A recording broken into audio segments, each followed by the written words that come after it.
জ্বালানি সাশ্রয়ে দেশ জুড়ে শুরু হয়েছে এলাকাভিত্তিক লোডশেডিং। এলাকাভিত্তিক লোডশেডিং এর শিডিউল প্রকাশ। তীব্র গরমের সাথে পাল্লা দিয়ে বাড়ছে লোডশেডিং। ২০২২ সালের মার্চ মাসে সমগ্র বাংলাদেশকে শতভাগ বিদ্যুৎ সংযোগের আওতায় আনা সম্ভব হলেও জুলাই মাসের শুরুর দিকে সারা দেশে হুট করে লোডশেডিং শুরু হয়। যদিও ঈদ-উল-আজহার ছুটিতে দেশের উৎপাদনমুখী কার্যক্রম বন্ধ থাকায় লোডশেডিংয়ের পরিমাণ কিছুটা কমে আসে, কিন্তু ছুটি শেষে আবারও লোডশেডিং বাড়তে শুরু করলে জুলাই মাসের ১৯ তারিখ থেকে বিদ্যুৎ বিভাগ এলাকাভিত্তিক পূর্ব নির্ধারিত ১ ঘণ্টার লোডশেডিং শুরু করে। যদিও বিভিন্ন গণমাধ্যমের রিপোর্টে নির্ধারিত সময়েরও বেশি সময় ধরে লোডশেডিংয়ের কথা উঠে আসে। বিশেষ করে গ্রামাঞ্চলে বিদ্যুৎ বিতরণের সঙ্গে যুক্ত সংস্থাগুলোর মতে চাহিদার তুলনায় বিদ্যুৎ সরবরাহের পরিমাণ মাত্র ৪০ থেকে ৫০%। বিপিডিবির দৈনিক পাওয়ার জেনারেশন লক্ষ্য করলে দেখা যায় জুলাই মাসে প্রতিদিন প্রায় ১৪,০০০ মেগাওয়াট বিদ্যুতের চাহিদার বিপরীতে দৈনিক গড় উৎপাদন ১২,০০০ মেগাওয়াট ছিল। মূলত চাহিদা ও উৎপাদনের অসামঞ্জস্যতার কারণে বিদ্যুৎ সরবরাহ কম থাকায় উৎপাদনমুখী কার্যক্রম যেন ব্যাহত না হয়, সেজন্যই এলাকাভিত্তিক লোডশেডিংয়ের ইনিশিয়েটিভ গ্রহণ করে কর্তৃপক্ষ। এছাড়া রাত ৮টার পর দোকানপাট থেকে শুরু করে শপিং মল বন্ধ, সরকারি অফিসে বিদ্যুতের ব্যবহার ২৫% কমানো এবং যে কোনো প্রকার মিটিং অনলাইনে করার নির্দেশনা দেওয়া হয়। কিন্তু কেন বাংলাদেশে হঠাৎ করে বিদ্যুৎ নিয়ে এই ক্রাইসিসের সূত্রপাত? আমাদের আজকের ভিডিওর sponsor tap USA, UK, Canada এবং ইউরোপে থাকা প্রবাসী বাংলাদেশিরা দেশে টাকা পাঠাতে পারেন সহজে এবং নিরাপদে ট্যাপ সেন্ড অ্যাপ থেকে। কোনো রকম চার্জ ছাড়াই ট্যাপ সেন্ড অ্যাপ থেকে রিসিভারের বিকাশ অথবা ব্যাংক অ্যাকাউন্টে টাকা পাঠান সরাসরি। এছাড়াও অ্যাপটিতে পাবেন বেশ ভালো এক্সচেঞ্জ রেট এবং ইনস্ট্যান্ট ট্রান্সফারের সুবিধা। ডেসক্রিপশনে থাকা লিঙ্কে ক্লিক করে প্লে স্টোর কিংবা অ্যাপ স্টোর থেকে ডাউনলোড করুন ট্যাপ সেন্ড। আর প্রথমবার টাকা পাঠানোর সময় বিআইবিডি কোডটি ব্যবহার করলে প্রথম ট্রান্সফারে পেয়ে যাবেন 10 ক্রেডিট বোনাস।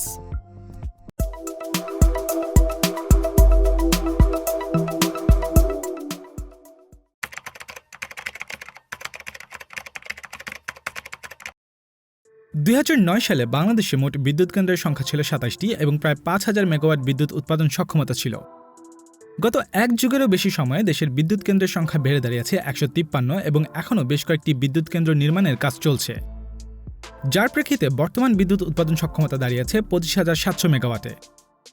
যদিও দেশের অ্যাভারেজ বিদ্যুৎ চাহিদা সর্বোচ্চ ১৪,০০০ থেকে ১৫,০০০ মেগাওয়াট, অর্থাৎ চাহিদার তুলনায় বাংলাদেশের ৭০%-এর বেশি বিদ্যুৎ উৎপাদন সক্ষমতা রয়েছে।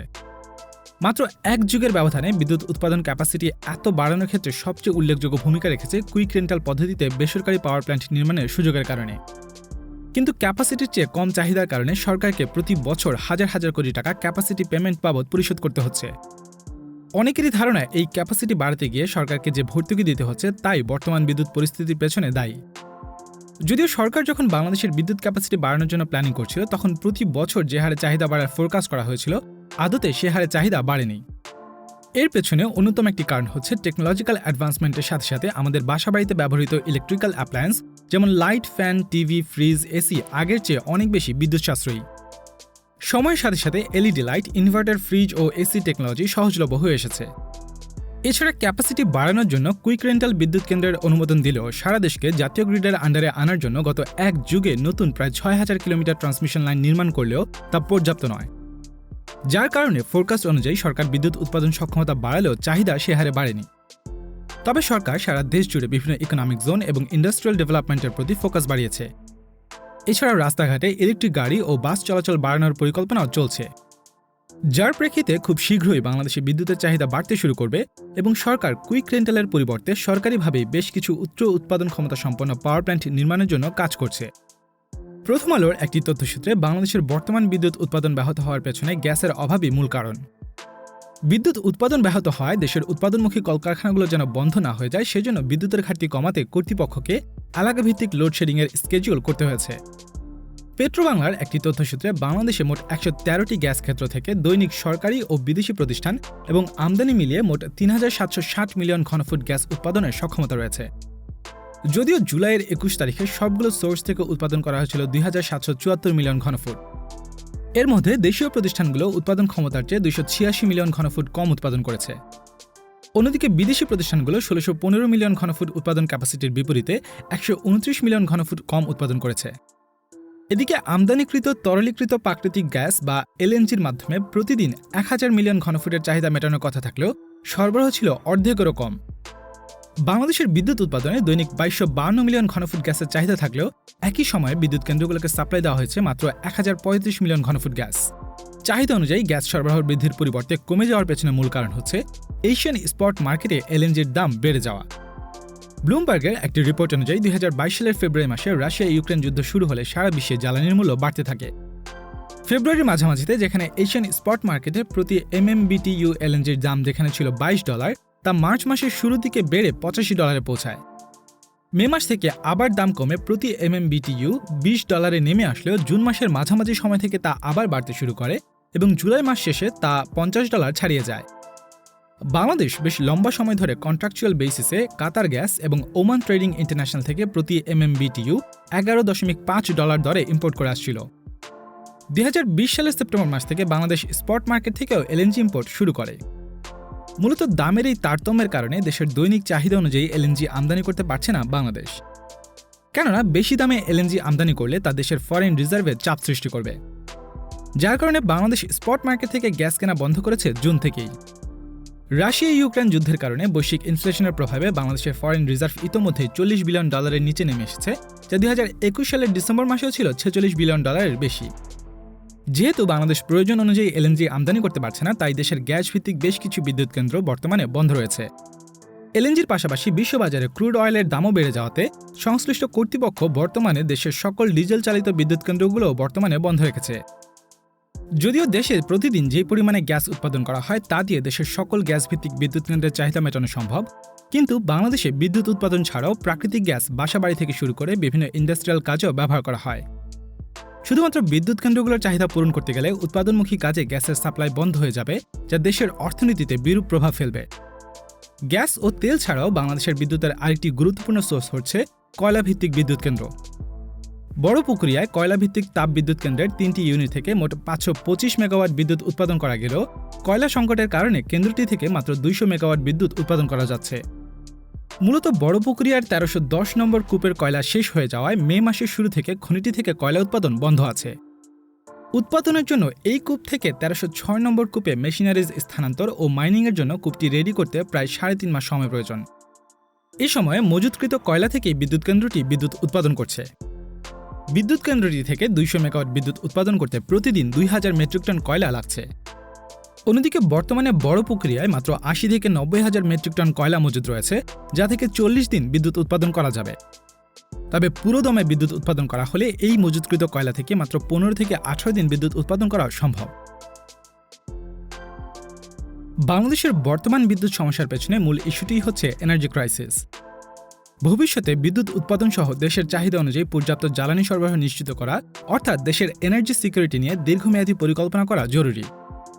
ইতোমধ্যেই বাংলাদেশ রাশিয়া থেকে জ্বালানি তেল কেনার কথা চিন্তা করলেও ইউএস এবং পশ্চিমা বিশ্বের স্যাংশনের বিষয়টি মাথায় রেখে এবং বাংলাদেশের অয়েল রিফাইনারিগুলো রাশিয়ান জ্বালানি রিফাইনের জন্য উপযুক্ত নয় বিধায় সেখান থেকেও সরে এসেছে।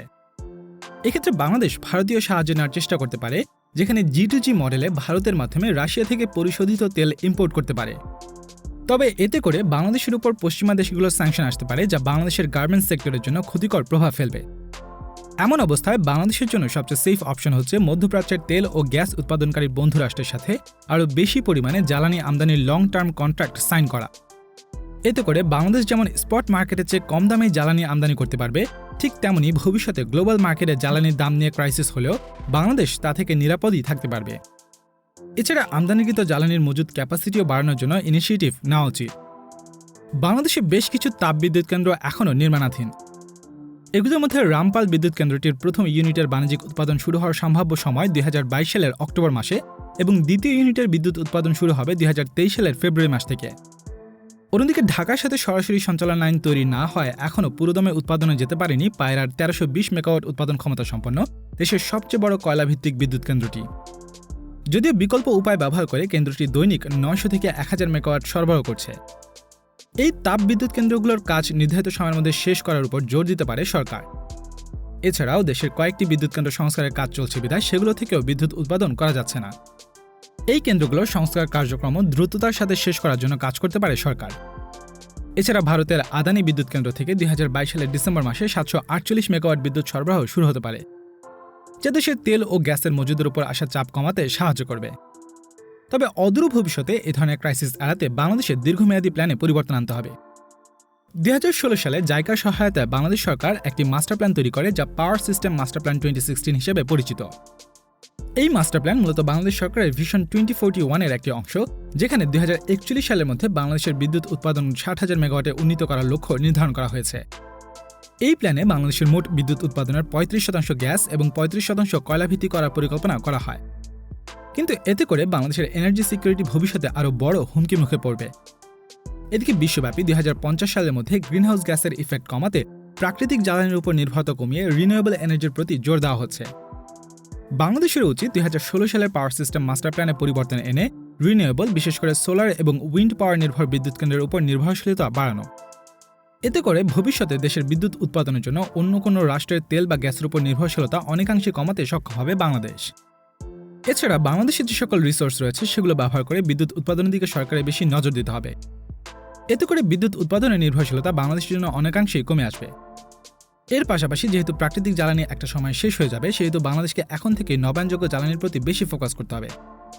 এছাড়া বাংলাদেশ রূপপুর পারমাণবিক বিদ্যুৎ কেন্দ্র তৈরির মাধ্যমে নিউক্লিয়ার এনার্জি দিয়ে বিদ্যুৎ উৎপাদনের পথে যাত্রা শুরু করে দিয়েছে। নিউক্লিয়ার এনার্জি যে কোনো ফসিল ফুয়েল ভিত্তিক এবং রিনিউয়েবল এনার্জি সোর্স থেকেও এফিশিয়েন্ট এবং কস্ট ইফেক্টিভ। তাই ভবিষ্যৎ মাস্টার প্ল্যানে আরও বেশ কয়েকটি নিউক্লিয়ার বেসড পাওয়ার প্ল্যান্ট বাংলাদেশের জন্য বেশ সম্ভাবনাময় সলিউশন হতে পারে। বাংলাদেশকে শুধু বিদ্যুৎ উৎপাদনের ক্যাপাসিটি বাড়ালেই চলবে না, ক্যাপাসিটি অনুযায়ী বিদ্যুৎ উৎপাদনও করতে হবে। বর্তমানে বাংলাদেশের 25,000 মেগাওয়াটের বেশি উৎপাদন ক্যাপাসিটি থাকলেও চাহিদার অভাবে সম্পূর্ণটুকু উৎপাদন করা হচ্ছে না।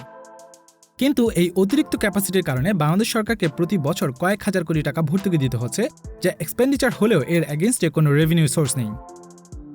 ফলে সরকারের উচিত বিদ্যুৎ রপ্তানির দিকে গুরুত্ব দেওয়া। এতে করে প্রচুর পরিমাণে বৈদেশিক মুদ্রা অর্জনের পাশাপাশি ভর্তুকির কারণে যা সরকার বর্তমানে খরচ করে তাও বেঁচে যাবে। এছাড়া তখন ফরেন কারেন্সি ইনফ্লো বাড়ার কারণে যে সকল জ্বালানি বিদ্যুৎ উৎপাদনের জন্য জরুরি তা আমদানি করা বাংলাদেশের জন্য আর স্ট্রাগলিং ইস্যু হয়ে দাঁড়াবে না।